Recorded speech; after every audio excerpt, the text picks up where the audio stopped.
शिमला के जंगल में टुनटुनी चिड़िया कालू कौआ पानी पूरी का ठेला लगाते थे। एक दिन सुबह सुबह कालू कौआ टुनटुनी को आवाज देने लगता है।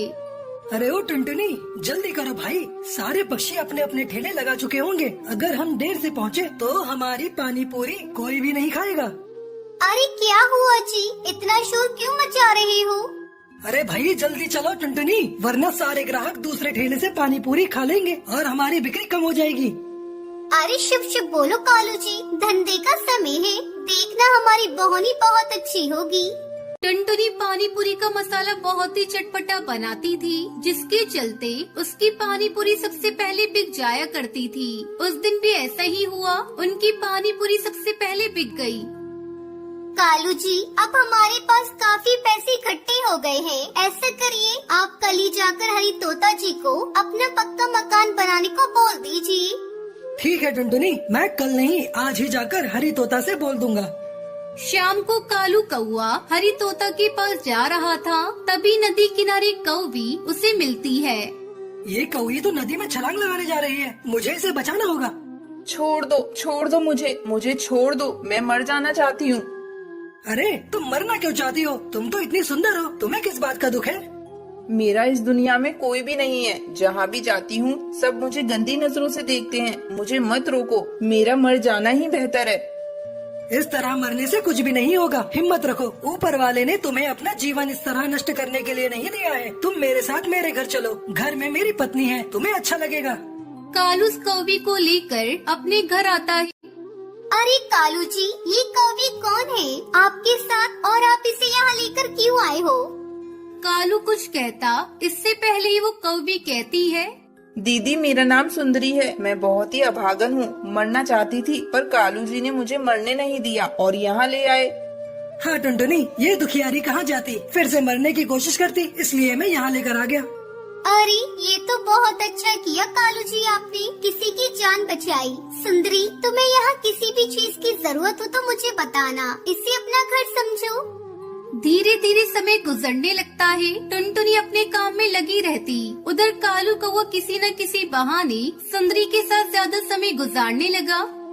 क्यों जी, आज आपको पानी पूरी बेचने मेरे साथ नहीं जाना? अभी तक सोए पड़े हो, देख रही हूँ। जब से ये सुंदरी आई है तुम्हारे रंग ढंगी बदल गए हैं, काम में तो तुम्हारा ध्यान बिल्कुल भी नहीं लग रहा है। मैंने तुम्हें पक्का घर बनाने के लिए पैसे दिए थे, लाओ मुझे मेरे पैसे वापस करो।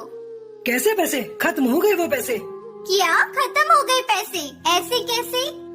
वो सुंदरी ने मुझसे अपना कुछ जरूरत का सामान मंगवाया था, तो उसके खर्च में चले गए। क्या? अच्छा, तभी मैं कहूँ कि ये सुंदरी इतनी बन ठन कर आजकल क्यों रहती है? सारे पैसे इसी कलमुई पे उड़ाया होगा आपने। आज मैं इस कलमुई को नहीं छोड़ूंगी। खबरदार टुनटुनी, जो तुमने सुंदरी को कुछ कहा तो उससे मैंने शादी कर ली है, अब वो इसी घर में रहेगी। क्यों रे कलमुई, तुझे मेरा घर उजाड़ते शर्म भी नहीं आई? मैंने तो तुझे अपनी छोटी बहन माना था, पर तू तो मेरी सौतन बन गई, सौतन। शर्म तो तुम्हें आनी चाहिए टुनटुनी। कालू जी को बच्चों से बहुत प्यार है। शादी के इतने सालों बाद भी तुमने बाप बनने का सुख नहीं दिया। मुझे देखो, मैं कालू जी के बच्चे की माँ बनने वाली हूँ। अब तुम निकल जाओ इस घर से। अब इस घर पर और कालू जी पर तुम्हारा कोई अधिकार नहीं है। ये सब सुनकर टुनटुनी सुन रह जाती है और रोती बिलखती वहाँ से चली जाती है। टुनटुनी जंगल के रास्ते जा रही होती है कि तभी उसके बचपन का दोस्त बंटी कबूतर टुनटुनी चिड़िया को देख लेता है और उससे आवाज लगाता है। अरे टुनटुनी, ओ टुनटुनी, ऐसे रोती हुई कहाँ जा रही है? बंटी तुम? टुनटुनी चिड़िया बंटी कबूतर को सारी बात बताती है। बंटी कबूतर सारी बात सुनकर टुनटुनी चिड़िया से कहता है, अब तुम क्या रोना धोना छोड़ो और जिंदगी की एक नई शुरुआत करो। और तुम गोलगप्पे बनाना जानती हो ना? मेरी दुकान खाली पड़ी है, तुम वहाँ अपने गोलगप्पे बेचो और अपनी आगे की जिंदगी बिताओ। कुछ दिन ऐसे ही गुजर जाते हैं। टुनटुनी के गोलगप्पे पूरे जंगल में मशहूर हो जाते हैं। धीरे धीरे टुनटुनी चिड़िया को बंटी कबूतर से प्यार हो जाता है और वो दोनों शादी कर लेते हैं। फिर दोनों खुशी खुशी एक साथ रहने लगते। बहुत समय पहले सुंदरवन के जंगल में कालू कौवा अपनी पत्नी टुनटुनी और 2 बच्चों के साथ रहता था। कालू के पास खेती लायक छोटी सी जमीन थी, जिस पर वो सब्जी उगाया करता था। एक दिन उसकी पत्नी टुनटुनी उससे कहती है, सुनो जी, इस बार तुम अपने खेत में बैंगन की खेती करो, ठंड का मौसम आ रहा है, बैंगन की अच्छी बिक्री होगी। लेकिन टुनटुनी, अगर मैंने अभी अपने खेत में बैगन लगा दिए तो उसे समय लगेगा, तब तक घर का खर्चा कैसे चलेगा? अगर मेरे पास थोड़ी और जमीन होती तो मैं बैगन उगाने के लिए सोचता। मेरे गहने हैं ना, तुम उसे बेचकर थोड़ी जमीन खरीद लो। आखिर मेरे गहने बक्से में पड़े हुए हैं, अगर वो आपके काम आ जाएंगे तो मुझे बहुत खुशी होगी।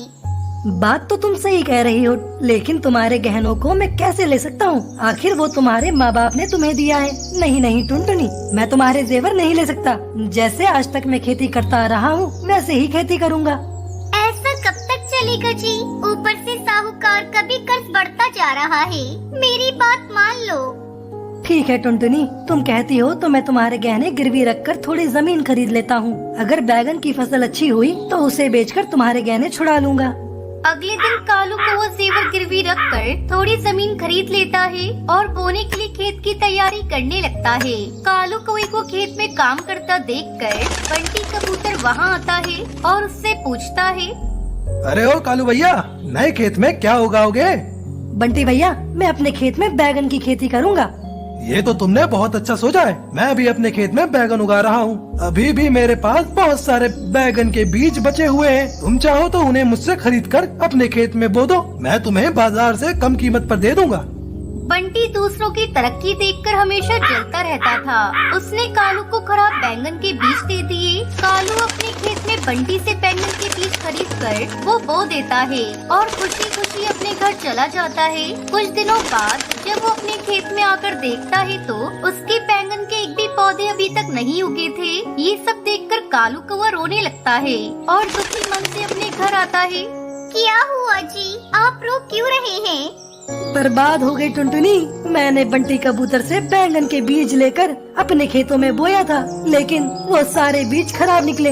एक भी पौधा अभी तक अपने खेत में नहीं उगा है। उस बंटी ने मुझे बहुत बड़ा धोखा दिया है। मैं उसे नहीं छोड़ूंगा। बंटी से लड़ाई झगड़ा करके क्या होगा जी? अभी भी कुछ नहीं बिगड़ा है। ये लो, मेरे पास थोड़े से बैंगन के बीज हैं। मैंने पिछले साल पके हुए बैंगन से निकालकर इकट्ठा किए थे। तुम इसे अपने खेत में जाकर बो दो। कालू कौवा फिर से अपने खेत में बैंगन के बीज बोता है। 2 दिन बाद ही उसके खेत में बैंगन के पौधे उगाते हैं। पौधों को देखकर दोनों पति पत्नी खुश हो जाते हैं। भगवान की कृपा से बैगन के पौधे उगाए हैं। अब हमें इनकी अच्छी देखभाल करनी होगी। दोनों पति पत्नी अपने बैंगन के खेत की अच्छी देखभाल करने लगते हैं। एक दिन कालू कौवे की बेटी टूनी चिड़िया उससे कहती है, पापा, आप मेरे लिए बाजार से खिलौने लेते आना। बेटा, मैं तुम दोनों भाई बहन के लिए सुंदर सुंदर खिलौने बाजार से लेता आऊँगा। कालू कौवा बैंगन को बेचकर बहुत सारे पैसे कमाता है और खुशी खुशी अपने परिवार के साथ रहने लगता है।